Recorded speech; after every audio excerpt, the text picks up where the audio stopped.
ब्रह्मांड का एक अटल नियम है, कर्म लौट कर आता ही है।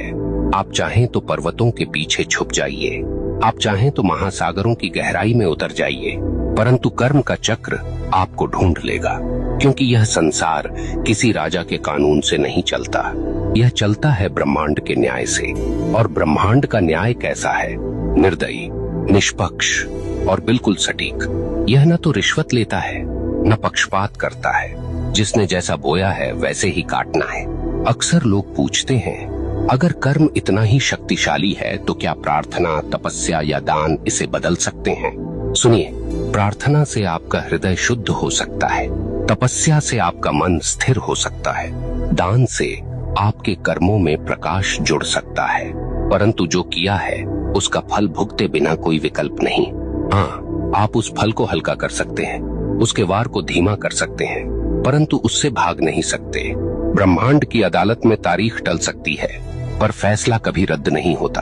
अब सोचिए, जब आप किसी इंसान के साथ अन्याय करते हैं तो वास्तव में क्या होता है? वह इंसान आपको कोसता है, उसकी आत्मा से निकली आह सीधी ब्रह्मांड तक पहुंचती है और ब्रह्मांड इसे दर्ज कर लेता है। अब वह आह आपके जीवन की राहों पर कांटे बनकर बिछती है। कभी वह आपके काम बिगाड़ देती है, कभी वह आपके घर में कलह भर देती है, कभी वह आपके मन को बेचैन कर देती है और आप सोचते हैं ये सब क्यों हो रहा है, पर आपको याद नहीं रहता कि आपने किसी और की राह काटी थी।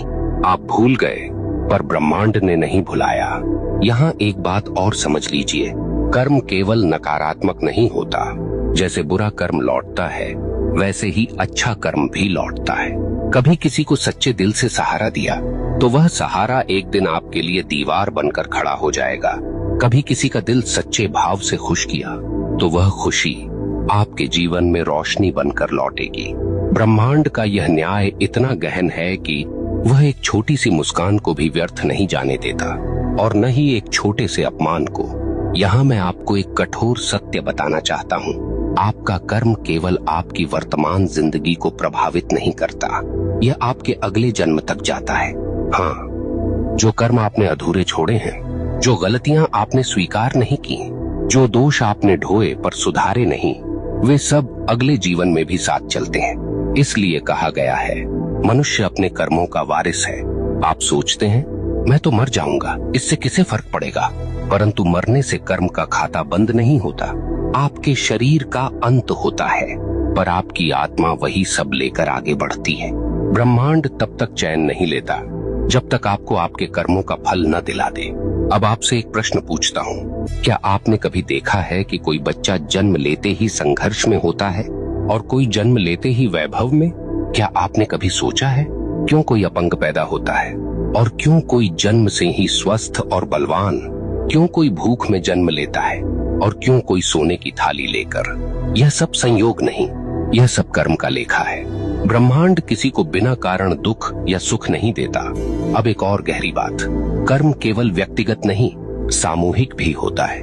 कभी आपने देखा है कि किसी पूरे समाज पर विपत्ति आती है, पूरा नगर डूब जाता है, पूरा गांव अकाल झेलता है, कभी कभी पूरे राष्ट्र पर संकट आता है। क्यों?